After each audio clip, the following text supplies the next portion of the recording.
The Enchanted Castle. This is the most boring summer ever, said Gerard, looking at Katie and Jimmy's glowing faces. Their parents were abroad and they had left to stay with Mary, an old friend of their mother's. We need an adventure, he said. You can't just have an adventure, said Jimmy, who liked to disagree with everyone. But you can look for one. Gerard replied firmly. Let's go exploring. I will ask Mary if we can like that, asked Katie. Gerard glanced in the mirror. His hair was sticking up and he had a broad of strawberry jam on his chin. Perhaps I'll clean up first. Minutes later, he went to the sting room. I've been thinking, he began. Wouldn't it be easier for you if we went out during the day? Mary smiled. You mean you want to explore? She said, of course. Why not take a picnic? Everyone felt more cheerful as they left the whole house. It was certainly a good day for exploring. The street lay bathed in sunshine, and dots sparkled in the road like diamonds. My friend told me there was an enchanted castle near here, said Gerald as they strolled along the hot, dusty road. Enchanted, mocked Jimmy. What an idiot. But a castle might be fun, he added. Where is it? Gerald shrugged. No idea. He stopped as they reached a fork in the road. Let's try this one, Katie said, taking the right-hand fork.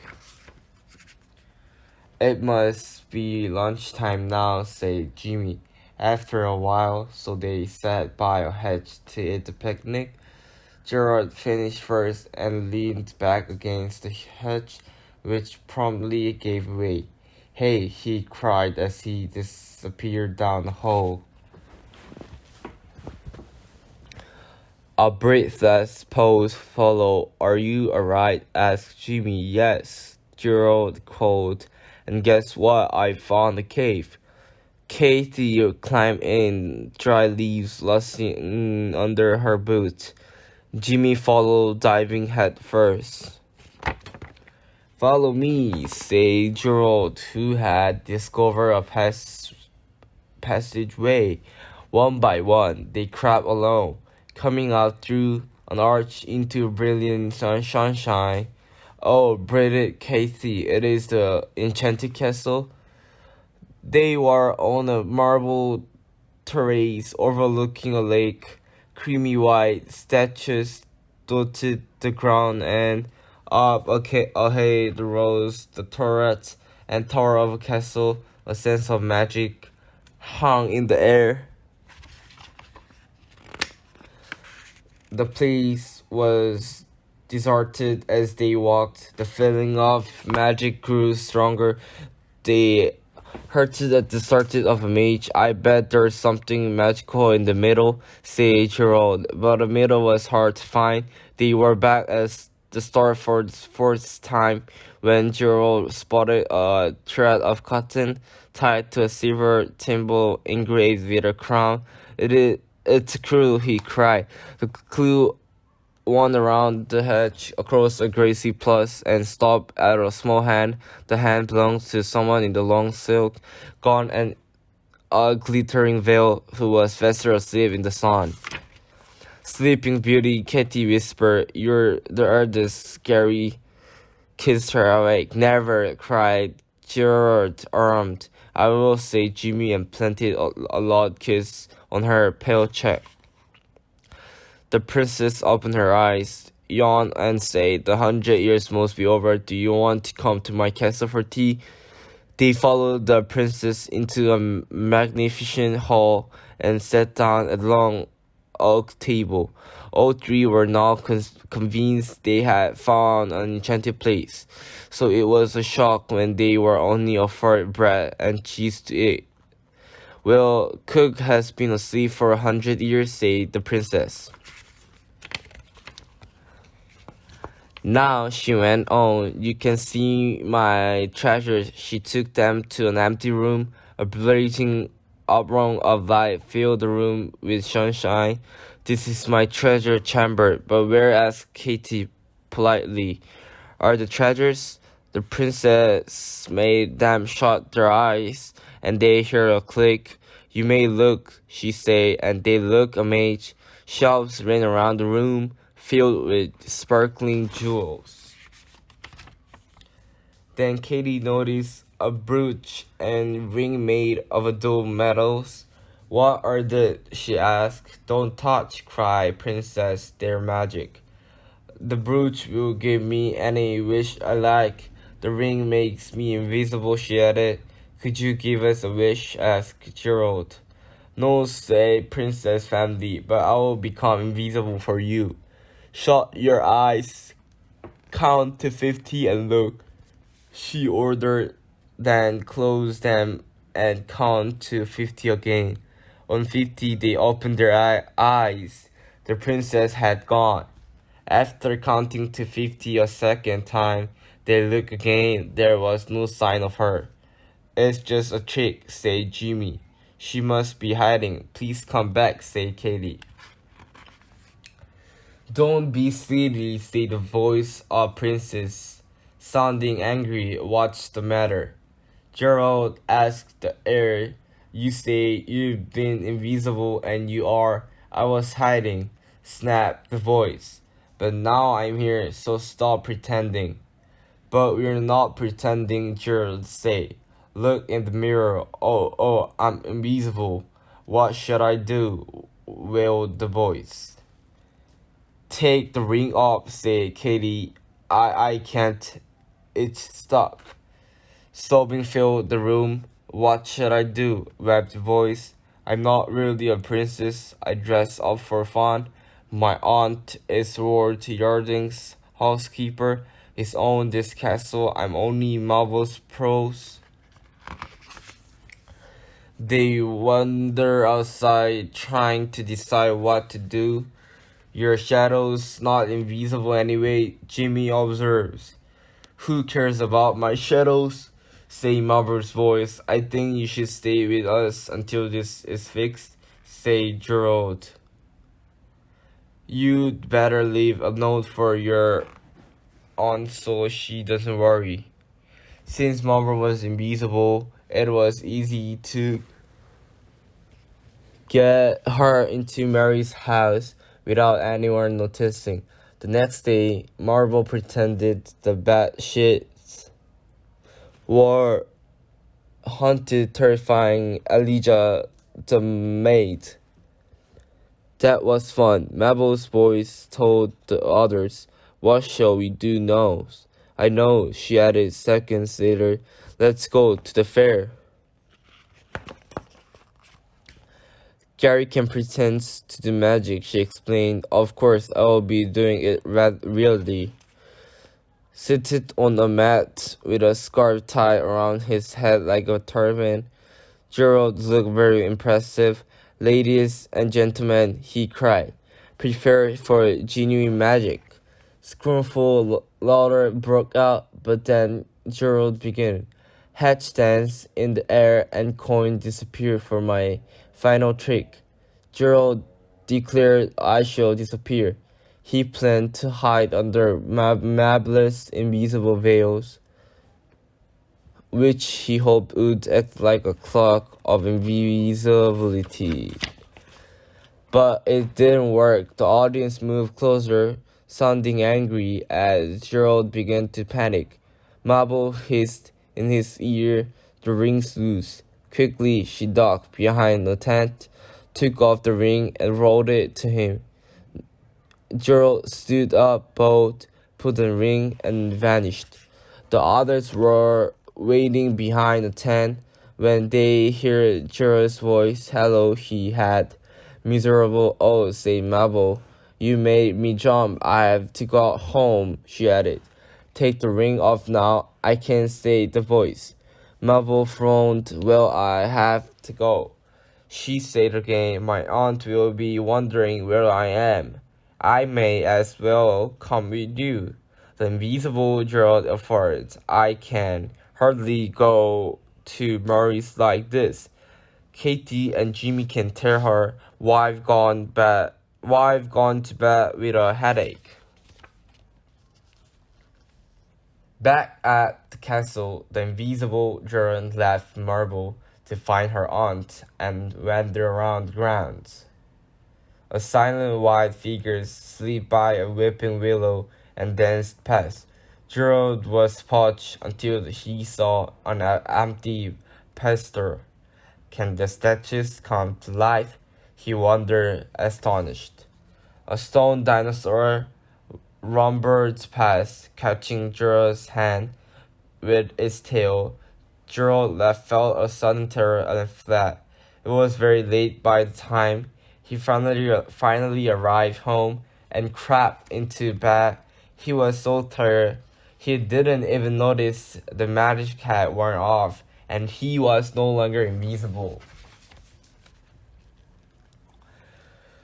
The next afternoon, they met Mabel in Market Square. Gerald was buying Mary some flowers. Roses are nice, said Katie. Carnations are cheaper, said Jimmy, which decided Mary was in her sitting room drawing a picture of the castle. Oh, said Marvel, that's yachting towers. That's where I live. Mary looked shocked. You're Lord Yoding's daughter?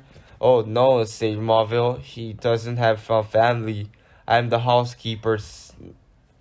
Lord Yoding's too poor to live there. He inherited the castle without any money. Marvel pushed for a breath. It's a very sad story. He fell in love with a poor girl his uncle didn't think was suitable and he wanted to punish him, so he left all the money to his cousin. Then her relatives sent her to a convent and Lord Yodings couldn't find her. Marvel sighed. Mary looked thoughtful. I almost forgot, said Gerald, holding out the flower. These are for you, dear children. Mary cried. Your friend must stay for tea. I shall buy cakes. Smiling at the children, she felt. After tea, they decided to put on a parade for Mary and Elijah and 6 very strange guests. Mary started at them. Oh, she gasped. They're not real. They're ugly woogles, Jimmy explained. We made them an audience. Beauty and the Beast shouted a voice and the play began. Finally, it was time for the Beast to let Beauty visit her family. Farewell, said Gerald the Beast to Mabel. Take this ring with you. It's magic wishing ring. Mabel caught it on as Mary and Lisa clapped politely. It was the ring from the castle. I wish the ugly Wiggles were alive, she muttered. We get proper applause then. To Gerald's honor, a repeated clapping sound began, and one by one, the ugly Wiggles turned their heads to look at them. Elijah and Mary fled with loud shrieks. The children yanked the curtain across the stage, and Gerald grabbed the ring. It must be a wishing ring now, he said. I wish the ugliest Wogglies weren't alive, he added, and peered around the curtain. The creatures were more alive than ever. Oh, leave me a hole, one asked. Gerald finally realized that the monster was asking, can you recommend a good hotel? Gerald ducked behind the curtain. Cheer up, he told the others, trying to shoot brave. Being invisible didn't last. Maybe this once. We just need to hide them till it wore off. There's a temple in the castle grounds, suggests Marbles. Perfect, said Gerald. Katie, will you tell Marion I'm walking Mabel home? Say the uglies were just a trick we did with strings. Jimmy looked really.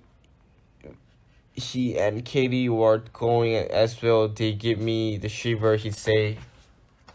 Mabel sighed with relief when they finally ushered the ugly uglies into the temple and directed them to a passage through a door at the back.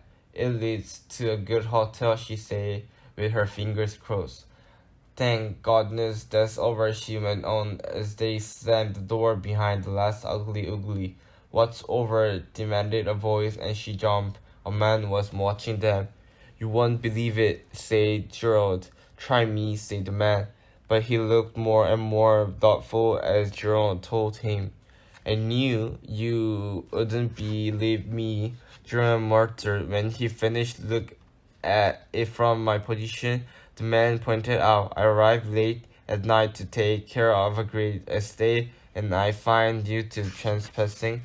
He must be a new caretaker, thought Gerald. Mabel lives here, he told the man quickly. She's the housekeeper.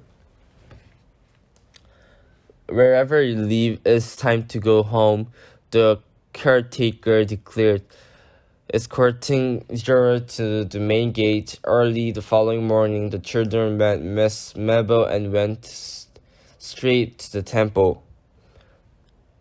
The crab walker was sprawled on the ground, knocked out cold.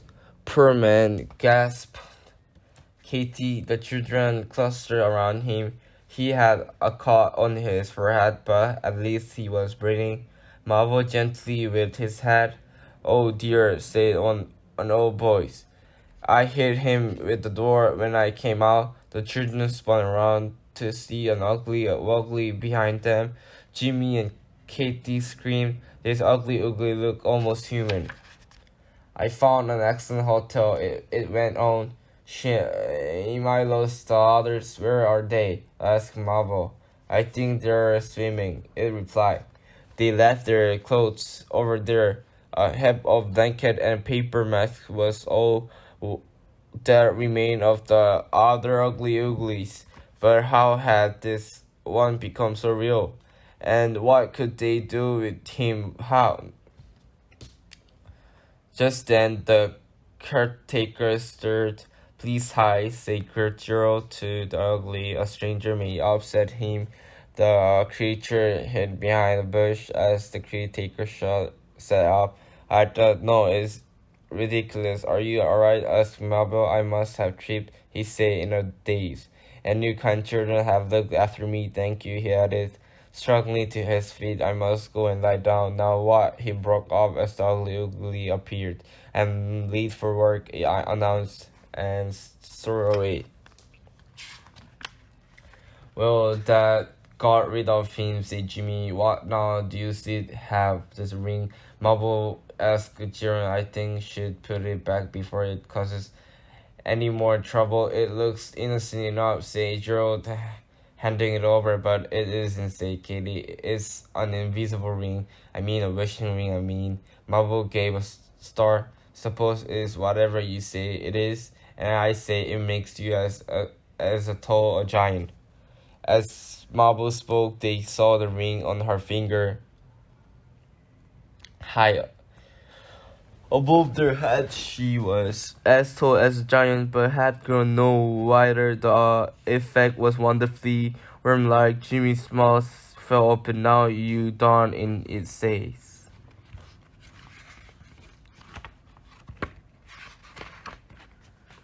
That's right, rub it in, Mabel said bitterly. It's a wishing ring again, she said quickly, and I wish I was warmer. Nothing happened. Mabel stamped a ridiculous wrong foot.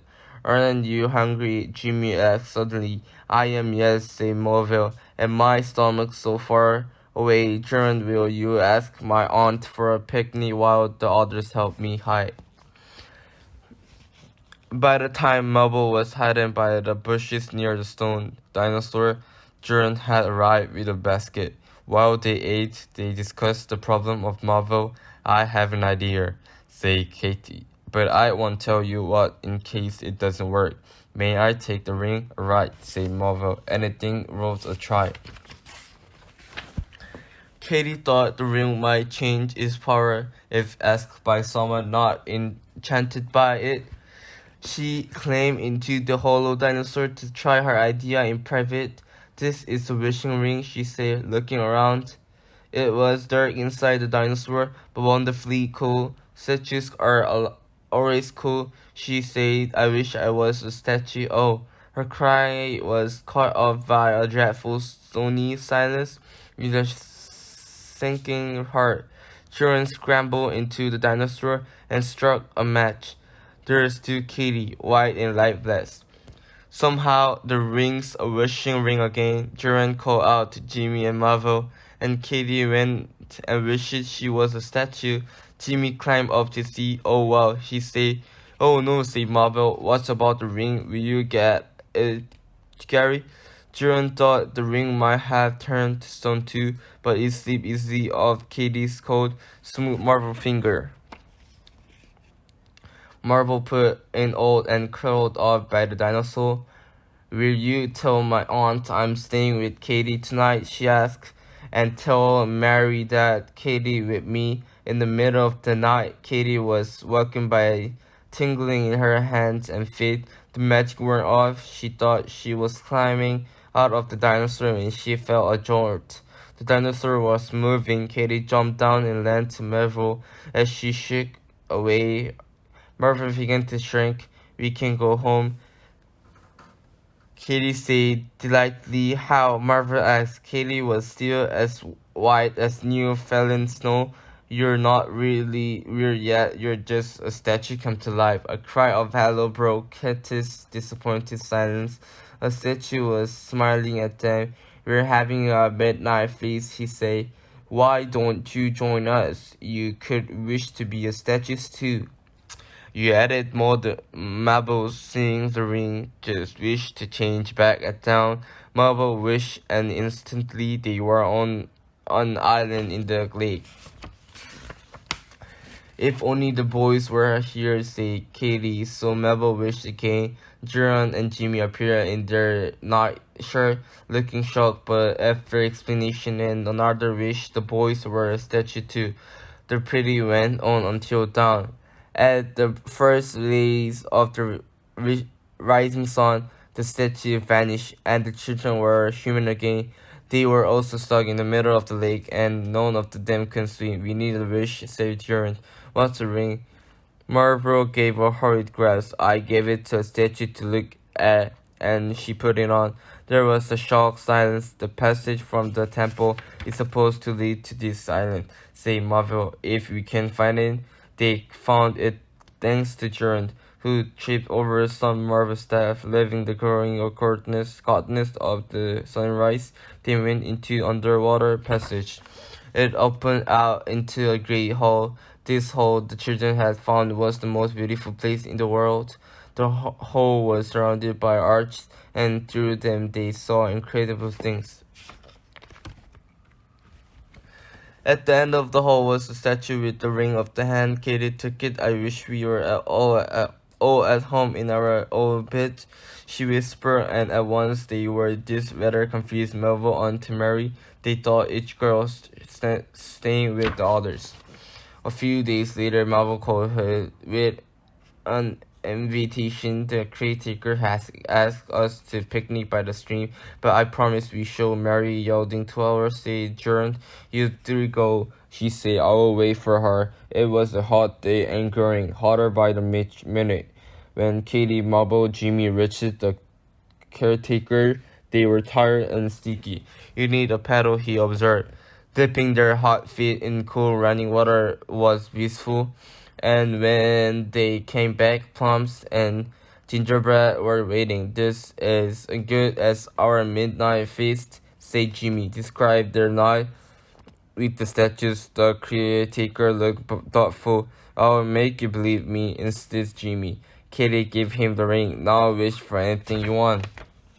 There's only things I want, he say. I wish my friend was here. As he so spoke, Mary and Juran appear. You say the caretaker. You say Mary blushing.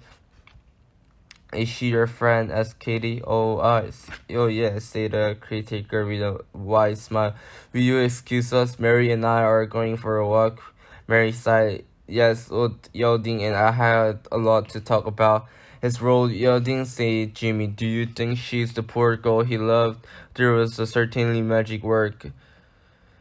I can't afford to keep the castle anymore, he was saying. If you're so poor, Jimmy broke in. Why not, sir, you're a treasure? Don't be sleazy, roared Yalding. I don't have any. Yes, you do, said Jimmy, obstinately, and dragged him to the treasure room. Roared Yalding's face lit up as the jewels were leveled.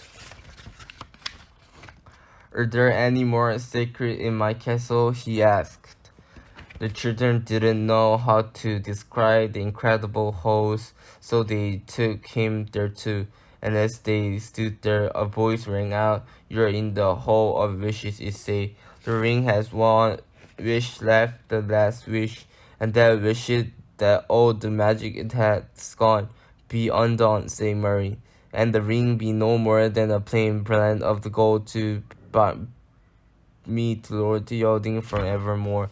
The next day, no one remembered what had happened in the hall, and the ring was just a gold bond. The magic was over so quickly. Some of them thought it had ever happened. What is certain is that Lord Yalding married Mary, and the 4 children stayed with them every year. And the day after the last wish that appeared in the newspaper, Mr.